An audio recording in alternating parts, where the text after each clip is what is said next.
Hello student, back to botany of the class. MGP university की सारी update पाने के लिए अभी हमारे चैनल को सब्सक्राइब कीजिए एंड बेल आइकन दबाना ना भूलें, जिससे कि सारे नोटिफिकेशन टाइम टू टाइम आपको मिल जाए, आप किसी जानकारी से वंचित ना रहे। तो देखिए, काफी बच्चे परेशान है कि सर क्या स्टेटस रहेगा तो हमें 101% स्कॉलरशिप मिलेगी। तो आज डिटेल में बात करेंगे, काफी बच्चे परेशान हो चुके हैं। तो आपको बता दूं, देखिए कई अलग अलग मापदंड हैं स्कॉलरशिप के इस बार, और अब जो स्कॉलरशिप भरी जाएगी ना 23-24 में जो स्कॉलरशिप भरी जाएगी उसका तो अलग ही लेवल है। मैं आपको बता दूं कि अब मुझे नहीं लगता कि ज्यादा बच्चों को स्कॉलरशिप मिलेगी, क्योंकि देखिए इस बार भी थोड़े मापदंड अलग कर दिए गए हैं और अगली बार तो कुछ अलग ही मापदंड हैं। उसकी भी डिटेल में बात करेंगे। थोड़ा वीडियो लंबा है, लेकिन आज पूरी डिटेल में बात होगी स्कॉलरशिप पे कि कैसे आपको स्कॉलरशिप का प्रोसेस होता है, कैसे आपको स्कॉलरशिप मिलती है 101%। सबसे पहले तो मैं आपको बता दूं कि डॉक्यूमेंट वेरिफिकेशन 101% आपका सही होना चाहिए। ठीक है, नंबर एक बात करेंगे डॉक्यूमेंट वेरिफिकेशन, जिसमें कि आपका आधार कार्ड होता है, आपका मूल निवास लगता है, आपकी जाति लगती है। कुछ लोग होते हैं जैसे कि SC ST, इसमें अलग अलग है, जनरल वालों के लिए कुछ अलग है। तो अलग अलग क्राइटेरिया है। तो किस क्राइटेरिया को आप 101% फॉलो करते हैं, 100% पूरा करते हैं, तभी आपको स्कॉलरशिप मिलेगी। उसके बाद में देखिए इसको कॉलेज या स्कूल स्तर पर आपके क्या क्या अपडेट होने चाहिए, जैसे कि आपकी अटेंडेंस की बात करें तो कितने % होनी चाहिए, और क्या आपका जो मार्क है उस पर भी डिपेंड करती है। तो देखिए डिटेल में बात करते हैं। तो यूपी स्कॉलरशिप की बड़ी अपडेट आपको बता रहे हैं, बने रहिए हमारे साथ में और अपने दोस्तों को भी वीडियो शेयर कर दीजिए, जिससे कि सारे लोगों को अच्छे से जानकारी मिले और वो लोग भ्रम में ना रहें कि उनकी स्कॉलरशिप आएगी।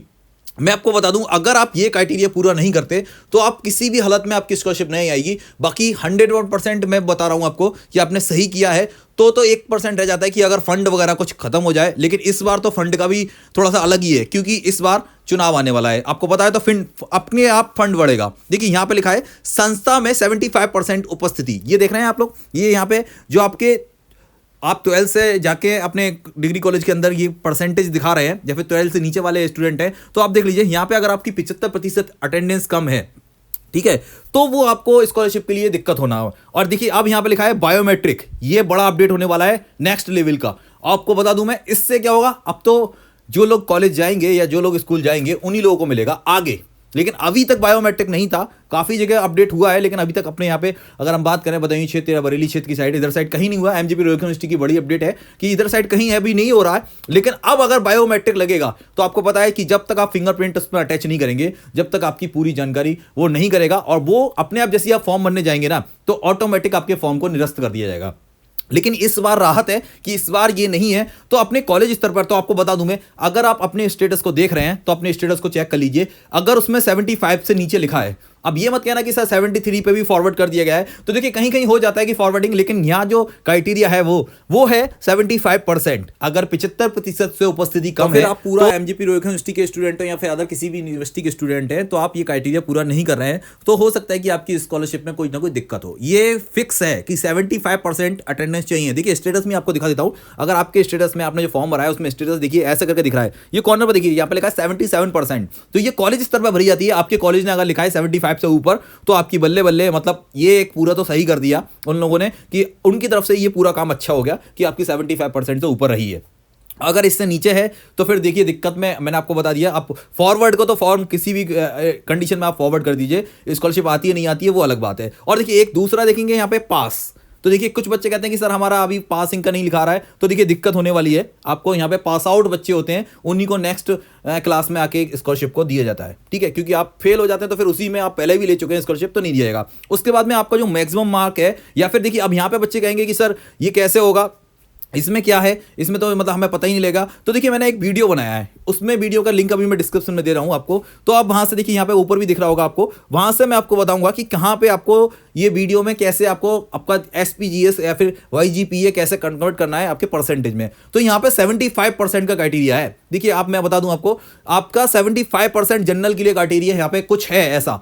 ठीक है, अब कितने लोगों का आता है या नहीं आता ये तो बाद में देखेंगे। अभी ये मार्किंग वाला जो है, यहाँ पे कितने नंबर आए हैं ये तो नहीं है, कॉलेज स्तर अपने आप ही भरेगा ये। लेकिन अभी आपके यहाँ पे परसेंटेज भरी जाएगी, परसेंटाइल भरा जाएगा, यहाँ पे कितना परसेंटेज है आपका, तो वो परसेंटेज कैसे निकलेगा, तो वो आपके कॉलेज वाले अपने भरेंगे। आप देखिए अपने उसमें दिख रहा है, तो उम्मीद वही कीजिए कि मैं आपको बता दूं कि अगर आप फर्स्ट में हैं, फर्स्ट आई आपकी, तो आप देखिए अब तक है क्राइटेरिया में है। अब देखिए ये जो है यहाँ पे, अब देखिए यहाँ पे लिखा है कि आप देखिए कितना यहाँ पे दिख रहे हैं, आप परसेंटेज दिख रहे हैं, मैंने आपको दिखाया। देखिए परसेंटेज जनरल वाले देखिए, सामान्य वर्ग न्यूनतम कम से कम 60% तो होने ही चाहिए। और ये किसके लिए है, ये उन्हीं के लिए, मैं आपको बता दूं BA BSc BCom वालों के लिए। तो यहाँ पे 60% दिखा रहा है, तो 60% से नीचे अगर जनरल वाले हैं तो आप तो फिर भूल ही जाइए। अब देखिए कुछ नहीं कह सकते क्योंकि मैंने आपको बोला था कि गवर्नमेंट कुछ भी कर सकती है कि 100% सबको ही स्कॉलरशिप एक तरफ से दे दे, तब भी कुछ नहीं कहा जा सकता। लेकिन जो क्राइटेरिया है ना, उसके अकॉर्डिंग कि आप 100% सिक्योर होंगे और जैसे ही आपको स्कॉलरशिप का आवंटन किया जाएगा तो आपका नाम उसमें आएगा, क्योंकि आप सब सारे मानक पूरे करते हैं।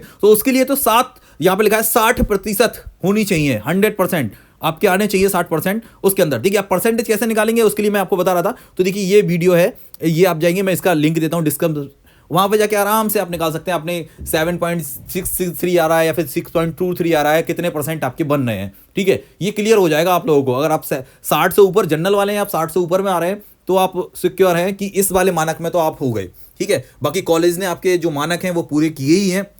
तो इसी तरह से हम बात कर रहे हैं कि छोटे छोटे जो मानक हैं जो 101% स्कॉलरशिप के फॉर्म को फॉरवर्ड करने के लिए मजबूर करते हैं और 100% स्कॉलरशिप आने की चांसेस रहते हैं, ठीक है। और बाकी अगर फंड खत्म हो जाए तो फिर कुछ नहीं कहा जा सकता, मैं आपको बता दूं। लेकिन इस बार फंड के लिए तो आप बेचिंता रहिए, क्योंकि यहां पे क्या होगा, क्योंकि आपको पता है कि चुनाव आ रहे हैं तो फंड तो 100% बच्चों के लिए बहुत ज्यादा मिलेगा ही। और अब देखिए ये वाले हैं MA/MSc के लिए, तो यहां पे लिखा है, देखिए आप अगर पास करते हैं, जो आपकी BSc, अगर BA BSc पास करने के बाद में आप PG में एडमिशन लेते हैं, तो यहां पे देखिए, यहां पे लिख दिया है 50% सामान्य, और देखिए 55% का, 50 और 55 देखिए दोनों लिखा है। अल्पसंख्यक के लिए 50 है यहाँ पे, और वैसे 55, तो मतलब 50 और 55% से कम नंबर आते हैं आपके ग्रेजुएशन में, तो फिर आपको वहां पे दिक्कत होने वाली है। तो यहाँ पे पूरा स्पष्ट कर दिया गया है कि इतने नंबर के अगर क्राइटेरिया में हैं आप लोग, फर्स्ट है आपकी 60% से ऊपर, अगर आप यूजी में हैं, मतलब इंटर में आपके नंबर हैं 60% से ऊपर, और आप यूजी का फॉर्म भर रहे हैं, तो आपकी स्कॉलरशिप के लिए चांसेस हैं। और आप पीजी का फॉर्म भर रहे हैं तो आपके यूजी में 50 से 55%, जनरल वालों के लिए 55% दिखा है यहाँ पे, और जो जातियां यहाँ पे लिखा है अनुसूचित जातियां, पिछड़ा वर्ग, तो उनके लिए यहाँ पे 50%। तो ये स्टेटस चेक कैसे होगा, तो देखिए बाकी अगर ऐसा कुछ गड़बड़ होता है ना, तो ये यहाँ लिखाएगा। अब ये अगर आपका आ गया तो आप किसी भी हालत में उसको सही नहीं करवा पाते, और 101% आपका स्कॉलरशिप का जो फॉर्म है वो रिजेक्ट हो जाएगा, और किसी भी हालत में आपका स्कॉलरशिप नहीं आएगा। और ये होगा किस कारण से, देखिए 73 जो मैंने आपको बताया था 75% अटेंडेंस है, वो गलत भर दिया जाए, या फिर जो नंबर का जो मामला है वो गलत कर दिया जाए, या फिर जो परसेंटेज है आपकी 40-45% बैठ रही है, आपके 5 SPGS ऐसा कुछ बैठ रहा है, 3-4 आ रहा है, तो उसमें आपके नंबर बहुत कम आ रहे हैं, 45% 46% आ रहा है, तो आप इस बार मुझे तो वो लगता है कि भूल जाइए। और बाकी गवर्नमेंट क्या करती है, उत्तर प्रदेश सरकार कैसे आपको पैसा लौटाती है, वो तो वही उर्वी के ऊपर है। लेकिन अभी जो क्राइटेरिया की जो लिस्ट निकाल के दी है ना, समाज कल्याण विभाग जो देखता है वो इन क्राइटेरिया को देखता है। इसमें देखिए सबसे पहले ये भी देखता है कि आपकी जो आय प्रमाण पत्र लगा है, आपके पिताजी का जो आय प्रमाण पत्र लगा है, ठीक है। कुछ बच्चों ने क्या करता है, अपने आय लगा देते हैं, जबकि उनके पिताजी हैं, लेकिन उनको ये पता नहीं कि जो मांगता है समाज कल्याण अधिकारी, वो ये मांगता है कि भाई उसमें जो पूरा उनको दे रखा है कि अपने पिता के आय प्रमाण पत्र को आप सबमिट कीजिए यहाँ पे, ठीक है। अब उसमें भी क्या करते हैं, कुछ लोग एक्सपायर लगा देते हैं कि 1-2 दिन बाद, ये अभी 1 महीने एक्सपायर है, लेकिन अब उन्हें नहीं पता होता कि फॉरवर्डिंग का टाइम निकल चुका। तो देखिए अगर क्राइटेरिया पूरा करते हैं तो 100% स्कॉलरशिप मिलेगी। बाकी जैसे ही कोई अपडेट आती है हम आपको बताएंगे। Thank you for watching student, thank you for comment, thank you for support.